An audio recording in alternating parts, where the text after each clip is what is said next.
Hello and welcome to part 3 of our series on Tekken 7 Basics. We're deep in it now, so no time to waste, but another reminder that the written version of this guide is already completed, so if you're looking for more information and don't want to wait for the next videos, take a look at the video description below to find a link to that. I've also once again included a link to the Tekken glossary and jargon list in case you need to reference that at any point. Enough said. Now that we've discussed counter hits and such in part 2, let's talk about Tekken's lone comeback mechanic, Rage. Rage activates when your life bar depletes to a certain percentage. Your character and your life bar will both get a neat red outline to indicate that you've entered Rage. Being in Rage offers you 3 things. The first benefit is that you get a small damage boost from your attacks. It doesn't apply to all attacks, but it applies to enough that it can give you that little boost to make your comeback. The other 2 benefits, Rage Arts and Rage Drives, require that you use your Rage. Using your Rage will remove your red glow and you will no longer gain the benefits of Rage for that round. Rage Arts are often simply called supers thanks to the mini cutscenes that play when they activate and connect, much like a super in a 2D game like Street Fighter. RAs are unique in a few ways. First, they have armor just like a Power Crush, except their armor will go through everything, including lows, grabs, etc. But, also like a Power Crush, it takes time for the RA to start up, usually about 8 frames. Taking an armor hit during your RA will actually lessen the damage that you take, so they pose a very dangerous counter option for your opponent. Unlike PCs, it's actually easy to identify when the armor activates, since this is when time freezes for the close-up. RAs certainly do more damage than a Power Crush, but it's important to note that the damage of an RA scales based on how much life you have left. The less life you have, the more damage it will do. RAs also come in a variety of flavors. Some hit high, some hit low, some are safe, although most are very much not, and so on. It will just take experience and training to learn how each operates. Rage Drives do not have armor, but are often even more powerful, or at least more applicable, than an RA. RDs are essentially beefed up versions of normal moves. For instance, Paul's RD, which is quarter circle forward 1+2, is a much more powerful version of his quarter circle forward 2. That being said, it's impossible to go over mutual characteristics because they're all going to be different, but they almost always offer amazing rewards if you can land them. In many cases, they represent a brand new threat that your opponent must take into consideration. The small downside to an RD compared to an RA is that RDs aren't typically as good as a panic move as RAs, but RAs tend to be far riskier because of that. Note that using an RD will also use your Rage, just like an RA. Since we've talked some about evasion, let's return to blocking and punishment for a moment. Despite having all of these counter hit, evasive, etc. options, static defense is still your most powerful tool. All of these other tools are ways to give yourself situational advantages, but static defense is by far the safest method you can employ for defense. As we mentioned previously, there's typically no penalty for blocking. Remember that there are moves that are unblockable and other moves that cause very minor damage even when blocked, but we'll save those for later.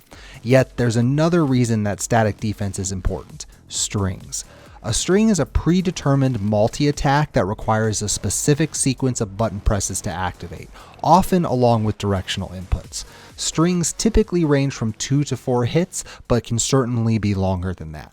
Strings can also have multiple branches or paths that all begin with the same attack. Many can also delay hits to mess with your defensive timing, so strings can often be very powerful.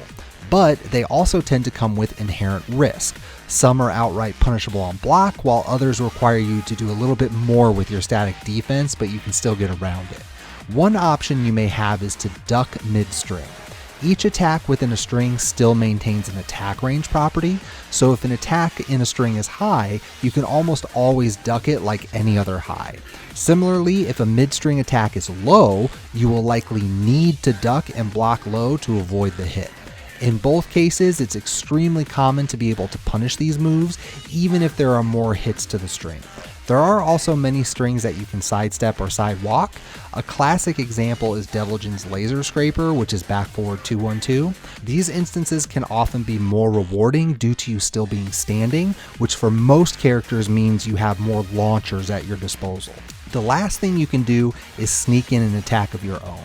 Many strings afford you a small window in which you can place a quick attack in between hits, particularly if a hit is intentionally delayed. The aforementioned Deviljin string can be delayed, and yes, you can counter hit him for doing that.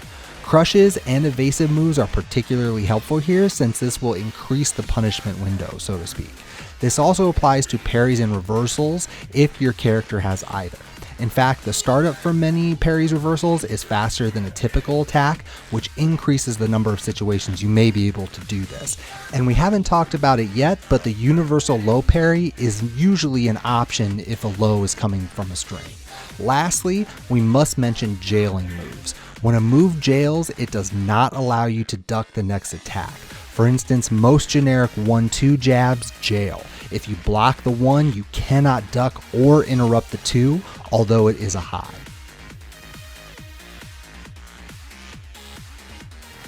Tekken is littered with movement techniques, many of which are character specific and require stances. We won't go through them all, but it is worth mentioning a few.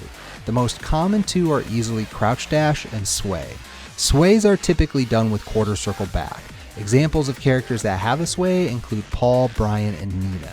Nina is somewhat unique in that she can link hers together in a way that is similar to a backdash cancel. Although, all sways can be canceled with a sidestep, but you will lose access to any sway specific moves unless you do another sway. All sways also have inherent evasion because of the backwards movement, and characters that have sways usually have powerful moves they can do from them. Crouch dashes are more aggressive in that the character moves forward. There are two types you'll see most often. The first, also called a roll dash, is normally done with quarter circle forward and can also be canceled with a sidestep. Doing rapid fire roll dashes by canceling with sidesteps is called a snake dash. An alternative input is down, down, forward, but although this gives you the crouch dash animation, you lose access to any moves that require a full quarter circle forward input. This alternative input is still very useful as it gives you quick access to full crouch and thus while standing moves, which is very useful for characters like Paul, Nina, etc. Regardless, this type of crouch dash is important because A, characters tend to have powerful moves from it, and B, it tends to add more evasion to an attack. The second type of crouch dash is the Mishima style, forward, neutral, down, down, forward. It is very quick and you link them together rapidly simply by doing the notation over and over again. Linking crouch dashes together in this way is referred to as a wave dash. A wave dash is extremely powerful for a few reasons. It's quick, it moves far, and the moves from a crouch dash are typically powerful and fast, making it ideal for interrupting. Moreover, you can usually cancel a crouch dash or wave dash so that you can have access to your whole move list. For example, forward neutral down down forward forward 2 cancels your crouch dash and buffers a forward input, so it will give you forward forward 2. You could also do forward neutral down down forward back neutral 2, which because of the neutral input will give you while standing 2. If you play a character that has this kind of crouch dash, play around with it. Get comfortable doing crouch dash moves from wave dash and canceling crouch dash wave dash into another move. One last dash we'll mention briefly is a slide dash, called such because it's most often connected to characters that have full crouch slides such as Law. The input for a slide dash is full crouch, down forward, down, down forward. The character stays in full crouch the entire time and does a little shimmy toward the opponent. In addition to spacing factors, this dash is important for characters with strong full crouch and while standing moves, since you can play mind games with the animation.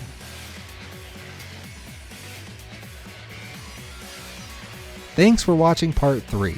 Again, we hope you enjoyed it and hope it was helpful if you're a newer player. As mentioned, reminder that the full written guide is already completed and you can find the link in the description below. We still have several videos left to go, of course. However, you can obviously use the written guide to jump ahead if you don't wish to wait until the remaining videos are finished. That said, we hope you'll give the video a like and subscribe to the channel. I also do as much streaming as I possibly can, so you can find my Twitch link below as well. I also have links to Twitter and Facebook. If you really like the channel content, please also consider supporting us on Patreon. That's the absolute best way to support your favorite content creators. With that, we will see you all for part 4 next time. Have a good day and stay safe.